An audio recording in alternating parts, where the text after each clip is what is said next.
motivation. Because if you are motivated, you will learn a lot. I want to give you an example. For example, this is a glass. ये जेकर गिलास आहे, जेकर ये खाली आहे त हिन में असां का शइ विझंदासीं. जेकर ये भरियल आहे त हिन में का बि शइ न पवंदी. जॾहिं हिन में का शइ विझंदासीं त पहिरियां जेकी शइ हिन में भरियल आहे उहा कढंदासीं. नंबर 1. नंबर 2, जेकॾहिं हीउ गिलास सऊं आहे त का शइ पवंदी, पाणी ढुक पवंदो, पाणी जी बोतल पवंदी. पर जेकॾहिं हिन गिलास खे असां उबो थो करे छॾंदासीं, भले हिन में दरिया, समुंड, नदियूं छा बि विझी छॾियूं, ढुक बि न पवंदो. काफ़ी स्टूडेंट्स अहिड़ा हूंदा आहिनि या त भरियल दिमाग़ खणी ईंदा आहिनि या त वरी दिमाग़ ऊंधो थियल हूंदो आहे. जेसीं ताईं असां नंबर 1 दिमाग़ खे इम्पीटी न कंदासीं तेसीं ताईं का बि शइ सम्झ में न ईंदी. जेसीं ताईं असां दिमाग़ खे राज़ी न ॾियारींदासीं, राज़पो न ॾियारींदासीं त I have to understand, I will understand, त असांखे ॻाल्हि सम्झ में न ईंदी. वधि खां वधि मोस्ट डिफिकल्ट टॉपिक असांजो इंग्लिश में हूंदो आहे comprehension. Comprehension means to understand what is being said by the passage, what is the message present in the passage, what lesson says. So I have summarized the first lesson, which was consist of Basit and Rahil. They went to forest for enjoying the nature of the forest. Lesson consists of 3 pages. जेको सबक आहे उहो 3 पेजनि ते मुश्तमिल आहे. मां कोशिश कई आहे त उहो अधु पेज करे समराइज़ करे तव्हांजे साम्हूं पेश कयूं त जीअं तव्हांखे पैसेज सम्झ में अचे त पैसेज कीअं ईंदो आहे ऐं असांखे पैसेज कीअं सम्झणु खपे, असांखे माना कीअं सम्झणु खपे. ओके, हाणे जेकर असां पैसेज जेके सम्झंदासीं, for understanding the passage what we have to do, we have to clear tenses, okay, modern tenses, actual passage, narration, parts of speech, as well punctuation. Okay, now we are reading the lesson. For example, there lived 2 friends. Okay, this sentence consists of the past simple tense. उते 2 दोस्त रहंदा हुआ, Basit and Rahil. What were the names? Basit and Rahil. उनजा नाला छा हुआ? बासित ऐं राहिल हुआ. 2 दोस्त हुआ. Okay, that question can be who are friends? What are the names of the friends? Basit and Rahil. That question can come into in your test. Okay, Basit was a kind. Okay, first your grammar point is that when we are putting any kind of the adjective, a kind. Okay, if there is a noun boy, we have to put article a. असां हिते article लाज़मी लॻाईंदासीं. जेकर असां हिते article नथा लॻायूं त असांजी मिस्टेक थी वेंदी. छो मिस्टेक थी वेंदी? त असांजो हिते नाउन आहे बॉय. जेकॾहिं बॉय असांजो कॉमन नाउन आहे त we have to put article a. Okay, a kind, here kind is the adjective. Okay, सवाल इहो बि अची सघे थो त काइंड पार्ट्स ऑफ स्पीच में छा आहे. हेठि तां 4 ऑप्शन था अचनि. This is a noun, this is a verb, this is a adverb, this is a adjective. त असां इहो सम्झंदासीं त हीउ असांजो जेको काइंड आहे उहो एडजेक्टिव. ओके, एडजेक्टिव छो आहे? असांजो एडजेक्टिव इन करे आहे त जेको काइंड आहे उहो बॉय खे मॉडिफाई थो करे. अहिड़ो word, a word which qualifies noun and pronoun is called adjective. अहिड़ो लफ़्ज़ जेको नाउन ऐं प्रोनाउन जे बारे में ॿुधाए असां हुनखे छा चवंदासीं? एडजेक्टिव चवंदासीं. त जेको ही काइंड आहे उहो बॉय जे बारे में थो ॿुधाए. जॾहिं काइंड बॉय जे बारे में थो ॿुधाए त असां काइंड छा चवंदासीं त छा आहे? एडजेक्टिव आहे. ओके, काइंड एंड हेल्पफुल, ही बि एडजेक्टिव आहे, ही बि एडजेक्टिव आहे. ओके, हाणे छा थी सघे थो, जेकॾहिं हिते एडजेक्टिव लिखियलु आहे एंड अची वञे त असांखे लाज़मन ॿियो एडजेक्टिव लॻाइणो आहे. जेकॾहिं हिते असां एडजेक्टिव न, फॉर एग्जाम्पल असां हिते हेल्प था लिखी छॾियूं त असांजो जुमिलो ही एरर डिडक्शन में काउंट थी सघे थो. मिसाल तौर ते असां लिखियो आहे काइंड एंड हेल्प या हेल्प्ड, त असांजो जुमिलो छा थींदो? ग़लति थींदो. छो जो हिते जेकॾहिं एडजेक्टिव लिखियलु आहे त हिते एंड खां पोइ बि असांखे एडजेक्टिव ई लॻाइणो आहे. मिसाल तौर ते ॿियो मां तव्हांखे मिसाल ॾियां. जेकॾहिं मां चवां आई वेंट टू कराची, मां कराची वियुसि एंड बॉट, माना पहिरियां सेकंड फॉर्म लॻायो आहे त ॿियो बि वरी मां सेकंड फॉर्म ई लगाईंदुमि त हिते जेकॾहिं मां एडजेक्टिव लगायो आहे त अॻियां बि छा लगाईंदुमि एडजेक्टिव लगाईंदुमि okay helpful boy his parents had always start him past perfect हिन जे माइट हिनखे सेखारियो हो to be kind this is adjective ही वरी बि एडजेक्टिव आयो आहे ओके सिंपैथेटिक ओके हाणे ही वर्ड तव्हां हिन वर्ड खे असां अंडरलाइन कंदासीं छो अंडरलाइन कंदासीं त ही word we will get the synonym of sympathetic असां सिंपैथेटिक जो सिनोनिम कढंदासीं ओके जेको काइंड आहे उहो बि एडजेक्टिव आहे जेको सिंपैथेटिक आहे उहो बि एडजेक्टिव आहे हेल्पफुल एंड सिंसियर पर्सन हाणे जेको काइंड आहे उहो बि असांजो छा खे थो मोडिफाई करे पर्सन खे सिंपैथेटिक पर्सन खे हेल्पफुल पर्सन खे काइंड बि एडजेक्टिव आहे सिंपैथेटिक एडजेक्टिव आहे हेल्पफुल एडजेक्टिव आहे मिसाल तौर ते तव्हां अचे थो व्हाट इज सिंपैथेटिक इन पार्ट्स ऑफ स्पीच त असां छा चवंदासीं एडजेक्टिव ओके मिसाल तौर ते ही सेड सिंपैथेटिकली एल वाई जेकॾहिं अचेसि थो त पोइ छा थींदो एडवर्ब थींदो जेकॾहिं अचो थो वञे सिंपैथी अचो थो वञे त पोइ असांजो छा थींदो नाउन थींदो त हिकु वर्ड खे असां मुख़्तलिफ़ पार्ट्स ऑफ स्पीच में यूज़ करे सघूं था okay both friends were nature lovers okay nature lovers and curious हिन लफ़्ज़ खे असां अंडरलाइन कंदासीं ओके क्यूरस खे अंडरलाइन कंदासीं because we will get the synonym okay हाणे ॿई फ्रेंड छा हुआ नेचर लवर्स माना फितरत खे पसंदि कंदड़ हुआ एंड क्यूरस ऐं ॼाण चाहियूं थिए त ॼाणूं मीन्स वांटेड टू नो उन्हनि चाहियो थिए त ॼाणूं अबाउट नेचर फितरत जे बारे में ऑफ द फॉरेस्ट त जंगलात में छा थो थिए देयर क्यूरियोसिटी उनजी चाहत ओके हाणे असांजो जेको ही क्यूरस आहे इहो असांजो एडजेक्टिव आहे छो एडजेक्टिव आहे त केरु क्यूरस हुआ बोथ फ्रेंड्स क्यूरस हुआ त जेको ही क्यूरस मॉडिफाई थो करे उहो छा खे थो मॉडिफाई करे फ्रेंड्स खे जेको फ्रेंड्स छा आहे नाउन आहे जेको नाउन खे मॉडिफाई करे उहो छा आहे असांजो एडजेक्टिव आहे त हिते असांजो क्यूरस छा थींदो एडजेक्टिव थींदो ओके हाणे हिते आयो आहे क्यूरियोसिटी हिन क्यूरस मां लफ़्ज़ वरितल आहे क्यूरियोसिटी जेको क्यूरस आहे उहो असांजो छा आहे एडजेक्टिव आहे ऐं क्यूरियोसिटी असांजो छा थींदो नाउन थींदो जंहिं बि लफ़्ज़ में आख़िर में टी वाई अचे तक़रीबन सम्झिजो त उहो एडजेक्टिव मिसाल तौर ते क्वालिटी आहे ठीकु आहे सिटी आहे अहिड़ा काफ़ी वर्ड्स आहिनि जंहिंजे आख़िर में टी वाई अची वञे या जंहिंजे आख़िर में IOUS अची वञे तक़रीबन सम्झो त उहो एडजेक्टिव आहे मिसाल तौर ते डेंजर्स आहे ठीकु आहे डेंजर्स आहे क्यूरियस आहे अहिड़ा काफ़ी वर्ड्स हूंदा आहिनि जंहिंमें IOUS अची वञे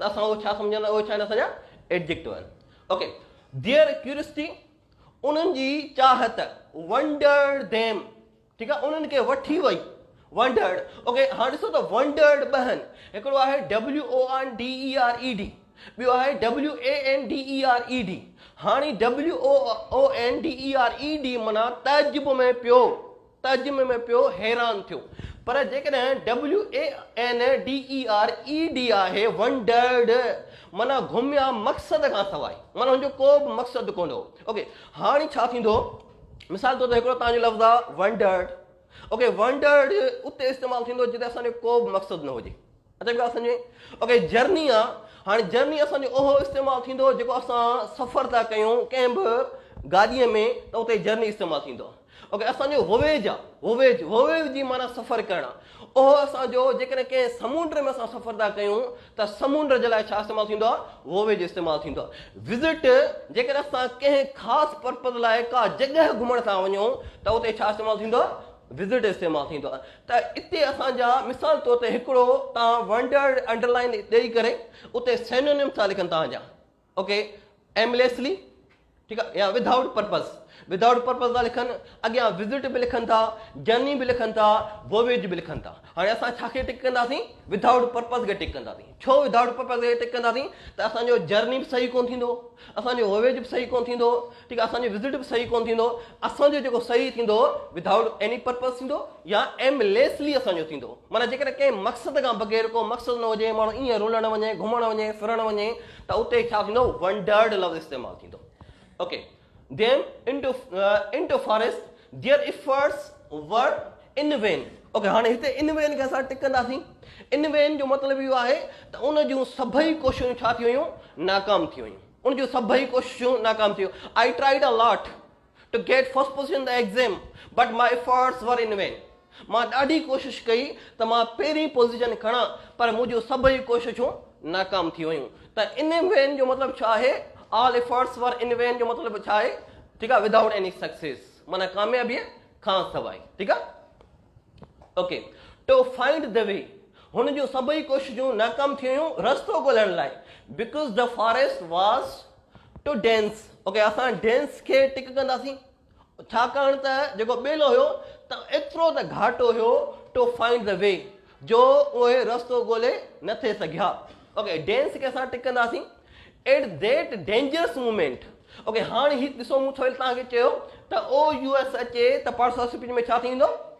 एडजेक्टिव. त हिते डेंजरस छा थींदो? पर्सोसिपिज में एडजेक्टिव थींदो. ओके, जेकॾहिं असां हिन जो नाउन वठूं त डेंजर छा थींदो? डेंजर. डेंजर नाउन थींदो, डेंजरस असांजो एडजेक्टिव थींदो. Okay, dangerous movement. ओके, हिकिड़ो इहो तरीक़ो अथव त we have to get the samples. असां सैम्पल्स ॾिसूं त ही पर्सोसिपिज में छा आहे. ऐं ॿियो इहो तरीक़ो अथव we have to see the definitions. For example adjective, qualifiers, noun and pronoun. त हाणे असांजो हिते मूवमेंट छा आहे? असांजो मूवमेंट असांजो नाउन आहे. जेको लफ़्ज़ नाउन खे मॉडिफाई करे उहो छा आहे? असांजो एडजेक्टिव आहे. त हिते डेंजरस मूवमेंट खे मॉडिफाई करे राहिल अबंडेंट. हाणे अबंडेंट खे तव्हां लफ़्ज़ खे टिक कंदो. ओके, अबंडेंट जी माना छॾे वञणु. ओके, छॾे वञण जो अलाए केतिरो माना. मिसाल तौर ते लीव आहे, डेज़र्ट आहे. लीव माना छॾणु, डेज़र्ट माना छॾणु, अबंडेंट माना छॾणु. ठीकु आहे, एब्डिकेट माना छॾणु. हाणे एब्डिकेट जो मतिलबु आहे जेकॾहिं को तख़्त छॾे थो वञे, जेकॾहिं को बादशाह छॾे थो वञे त असां उते इस्तेमालु छा कंदासीं? असां उते एब्डिकेट इस्तेमालु कंदासीं. एब्डिकेट. ओके, माना को तख़्त, बादशाह, शहनशाह, हुकूमत छॾे थो वञे त असां उते एब्डिकेट इस्तेमालु कंदासीं. जेकॾहिं को ऑफिस छॾे थो वञे त असां उते छा इस्तेमालु कंदासीं? लीव कंदासीं असां उते इस्तेमालु. जेकॾहिं को कंहिंखे तन्हाईअ में, अकेला में, झंग में, तकलीफ़ में, मुश्किलात में छॾे थो वञे त असां उते लफ़्ज़ इस्तेमालु कंदासीं अबंडेंट. उते असां छा इस्तेमालु कंदासीं? अबंडेंट. ओके, हाणे मिसाल तौर ते तव्हां वटि अचो थो वञे सिनोनिम अबंडेंट अचो थो वञे, तव्हांखे चवंदा भाउ सिनोनिम्स लिखो. हाणे हेठि माना सिनोनिम्स आया आहिनि. Leave friend in a trouble condition, abdicate, desert, none of these. त असां छा खे टिक कंदासीं? लीव फ्रेंड्स इन अ ट्रबल कंडीशन. मुश्किलात में, जेकॾहिं कंहिंखे मुश्किलात में केरु छॾे वञे, या इन अ फॉरेस्ट, या इन अ डेज़र्टेड प्लेस, वीरान जॻह ते जेकॾहिं. ओके, डेज़र्ट जूं ॿ टे मानाऊं अथव. हिकिड़ो डेज़र्ट जी माना बयाबान आहे, ॿियो डेज़र्ट जी माना छॾण बि आहे, ऐं ॿियो डेज़र्ट जी माना असां मानी खाई करे मथां थोरो मिठो का शइ खाईंदा आहियूं न, त उनखे बि डेज़र्ट चइबो आहे. उनखे बि डेज़र्ट चइबो आहे. ठीकु आहे, okay. Basit having seen bear. Okay, bear जूं टे चार माना आहिनि. Okay, bear BEAR. हाणे बियर जी माना बर्दाश्त करण बि आहे, बियर जी माना रिछ बि आहे. ओके, बियर जी माना मथे उघाड़ो बि आहे. ओके, ऐं बियर जी माना ॼणण बि आहे. त टे चार माना आहिनि. त ओके, हाणे छा थींदो आहे? जेको ही बियर आहे उहो असांजो नाउन आहे. जेको BEAR आहे बोर्न जो फर्स्ट फॉर्म आहे, त उहा स्पेल कहिड़ी आहे? BEAR. हाणे तव्हां इशू इहो थी सघे थो त जेको ॼणण जी थर्ड फॉर्म आहे BORN, पर बर्दाश्त करण जो थर्ड फॉर्म आहे BORNE. जेकॾहिं ई ॾींदासीं त पोइ बर्दाश्त कयो जो थर्ड फॉर्म थींदो. जेकॾहिं ई न ॾींदासीं त पोइ ॼणण जो थर्ड फॉर्म थींदो. Basit was paralysed. ओके, हिन लफ़्ज़ खे असां टिक कंदासीं पैरालाइज्ड खे. Okay, paralyse. बासित अपाहिज थी वियो जॾहिं हुन हैविंग सीन बियर रिछ ॾिसी करे. Basit was paralysed. बासित अपाहिज थी वियो विथ फियर, खौफ़ मां, खौफ़ सां. Rahil didn't show any clue of apologising. Rahil को बि अहिड़ो निशान न दसियो, का बि अहिड़ी रहमदिली न ॾेखारी, माफ़ी न ॾेखारी. इंस्टीट, उन जे जॻह ते ही आस्क्ड बासित. हिन बासित खां पुछो what did the bear whisper in your ear. इहो पुछईंसि त तुंहिंजे कन में रिछ छा चयो. बासित रिप्लाइड. बासित जवाब ॾिनो that U should not trust any friend मूंखे रिछ चयो त कॾहिं बि कंहिं दोस्त ते भरोसो न रखजांइ, who leaves at the time of the danger.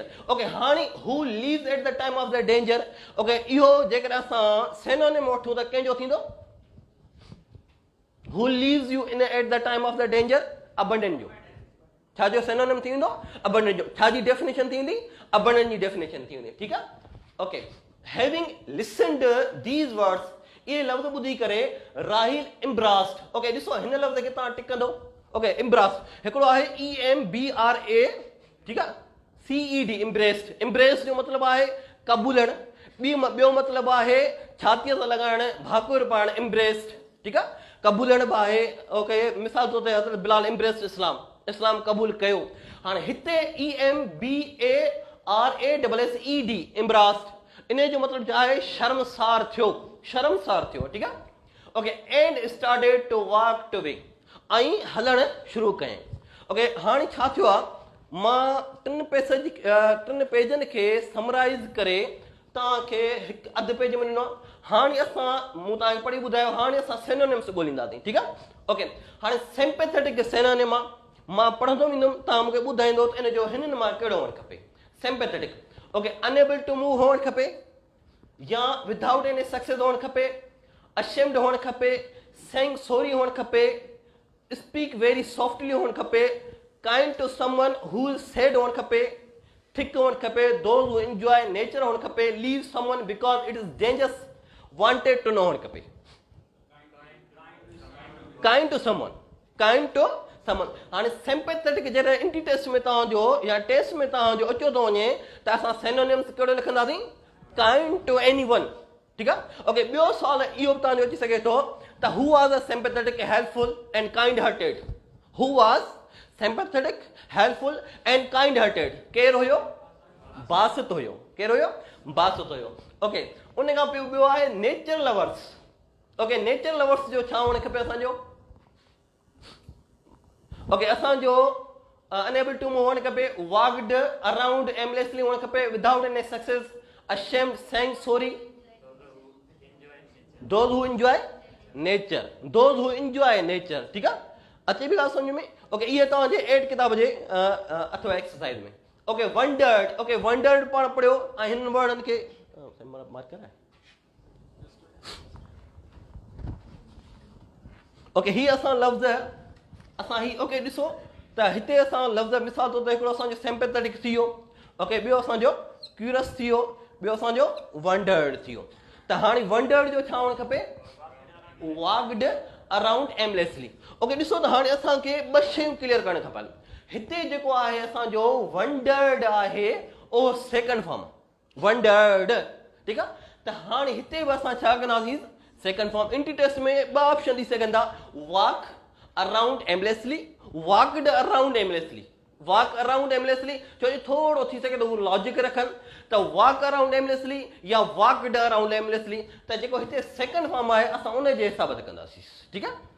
Okay, उन खां पोइ असांजो आहे डेंस, हिते असांजो डेंस आहे, ओके, डेंस, डेंस जो मतिलबु छा आहे? ओके, हिते छा हुअणु खपे? थिक, थिक मतिलबु घाटो। ओके, जेकॾहिं असां हिन जो एंटोनिम वठूं त थिन, थिक जो छा थींदो? थिन थींदो। ओके, उन खां पोइ असांजो इन वेन, ऑल एफर्ट्स वर इन वेन। ओके, इन वेन असांजो आहे, इन वेन मतिलबु नाकाम थियणु। त हाणे असां जेकॾहिं हिन जो सिनोनिम्स वठूं त विदाउट एनी सक्सेस, माना कंहिं बि कामयाबीअ खां सवाइ, कंहिं बि कामयाबीअ खां सवाइ, त our synonyms will be without any success. Okay, उन खां पोइ असांजो जेको वर्ड आहे उहो आहे अबंडेंट। ओके, अबंडेंट जेकॾहिं असांजो वर्ड आहे त what will be the synonyms? Leave someone because, okay, it is dangerous. त हाणे अबंडेंट आहे त जेकॾहिं हिते असां छा कंदासीं? Left, left someone because it is dangerous, ठीकु आहे? अबंडेंट माना छॾे वियो, अबंडेंट माना छॾणु, ठीकु आहे? ओके, उन खां पोइ असांजो वर्ड आहे paralysed, paralysed, unable to move, unable to move माना जेकॾहिं असां हली न सघूं त उनखे असां छा चवंदासीं? पैरालाइज़ चवंदासीं। ओके, पैरालाइज़ खां पोइ असांजो वर्ड अचे थो एपोलोजाइज़िंग, सेइंग सॉरी, ठीकु आहे? अफ़सोस, अफ़सोस करणु, काश अफ़सोस असां चवणु। उन खां पोइ असांजो अचे थो विस्फर। ओके, जेकॾहिं विस्फर जो ॿियो को सिनोनिम्स अची वञे त स्पीक स्लोली या मरमर स्पीक स्लोली बची सके तो असांजो मरमर बची सके तो there are lot of synonyms being used in our English language so must you must have to prepare for your test because there are competition a lot of competition present since are you getting my point okay so last word is embarrassed okay where is embarrassed apologizing and there's a word embarrassed okay sang ashamed what will be ashamed okay have you gotten your points okay now we have completed our comprehension okay what you have to do you have to okay there are two kinds of meaning or three kinds of meaning जेके माना करण जा हूंदा आहिनि टे चार तरीक़ा अथव हिकिड़ो तरीक़ो इहो आहे त we have to get the meaning with the help of the context माना असां ॿ लाइनूं पढ़ी करे हाणे असांखे सिंपैथेटिक जी माना कान थी अचे फॉर एग्जाम्पल मिसाल तौर ते हाणे असां छा कयो आहे असां ही ॿ लाइनूं पढ़ी करे अंदाज़ो लगायो आहे त जेकॾहिं ही बि हेल्पफुल आहे ही काइंड आहे त हिन लफ़्ज़ जी माना हिन लफ़्ज़ ऐं हिन लफ़्ज़ जे मुताबिक़ छा हुअणु खपे मिसाल तौर ते हिकिड़ो तव्हांखे लफ़्ज़ जी माना कान थी अचे कंहिं टेस्ट में पैसे जा तव्हांखे माना कान थी अचे हाणे ॿियो इहो बि तरीक़ो हिकिड़ो त लफ़्ज़ यादि कयो ओके यादि करण जो मां तव्हांखे तरीक़ो ॿुधायां थो यादि करण जो तरीक़ो हिकिड़ो इहो अथव हाणे पाथ जो मतिलबु छा आहे रस्तो ओके जेको रस्तो ॿुधायो सिंपैथेटिक आहे जेको रस्तो ॿुधायो छा आहे सिंपैथेटिक आहे त जेको पाथ ॾिसे उहो छा आहे सिंपैथेटिक आहे ओके हाणे मिसाल तौर ते हिनखे छॾियो ही त सिंपल आहे ओके क्यूरस क्यों पाण चवंदा आहिनि क्यों मतिलबु ॼाण थो चाहे त छो जॾहिं ॼाण थो चाहे मीन्स वांटेड टू नो ठीकु आहे ओके उन खां पोइ पाण चवंदा आहियूं वांदो आहे चवंदा आहिनि वांदो आहे ओके वंडर्ड वांदो आहे ओके वांदो आहे ईअं घुमण विया हलिया त माना वांदा हुआ ईअं घुमण मक़सदु बिना मक़सद जे घुमण विया हलिया त हिकिड़ी असां इस्तेमालु कंदासीं इंग्लिश खे यादि करण में ओके कान को लॉजिक माना वुकेब खे रटे हणण में इस्तेमालु कंदासीं ॿियो तरीक़ो इहो अथव त असां कॉन्टेक्सचुअल माना कढंदासीं कॉन्टेक्सचुअल माना असांखे रीडिंग अचे थी असांखे हिननि जी माना अचे थी हाणे असांखे ही वर्ड कोन थो अचे त असां हिन लफ़्ज़नि खे हिन लाइन खे पढ़ी करे असां इहो पढ़ंदासीं त हाणे इहो छा हुअणु खपे माना या मिसाल तौर ते they were nature lovers and curious about the nature हाणे हिते लफ़्ज़ आहे about the nature of forest हाणे तव्हांखे हिन लफ़्ज़ जी माना कान थी अचे मिसाल तौर ते हाणे about the nature of forest तव्हां हिन मां अंदाज़ो लॻाए सघो था त उन ॼाण ते चाहियो उन्हनि ॼाण ते चाहियो छाजे बारे में फॉरेस्ट जे बारे में त ॿियो तरीक़ो असांखे माना करण जो इहो आहे ओके टियों तरीक़ो इहो अथव त you have to use prefix and suffix prefix ऐं सफिक्स इस्तेमालु कयो मिसाल तौर ते तव्हांखे उके बि यादि करण जो तरीक़ो हाणे असां हिते लफ़्ज़ इस्तेमालु कयो ब्यूटी हाणे ब्यूटी जेकॾहिं असां इस्तेमालु कयो हाणे उके बि यादि करण जो तरीक़ो इहो अथव त हिनखे असां वरी इन मां लफ़्ज़ ठाहियोसीं ब्यूटीफाई ॿियो लफ़्ज़ ठाहियोसीं माना ख़ूबसूरत करणु टियों लफ़्ज़ ब्यूटीफाइड चौथों लफ़्ज़ ब्यूटीफाइंग पंजो लफ़्ज़ ब्यूटीफुल छहों लफ़्ज़ beautifully more beautifully, most beautifully, more beautiful, most beautiful. A lot of words, a lot of methods are being used for remembering the vocab. What you have to do? You have to use these methods. Okay, we have clear comprehension passage. Now we are coming to the grammar. Okay, which is present in your text.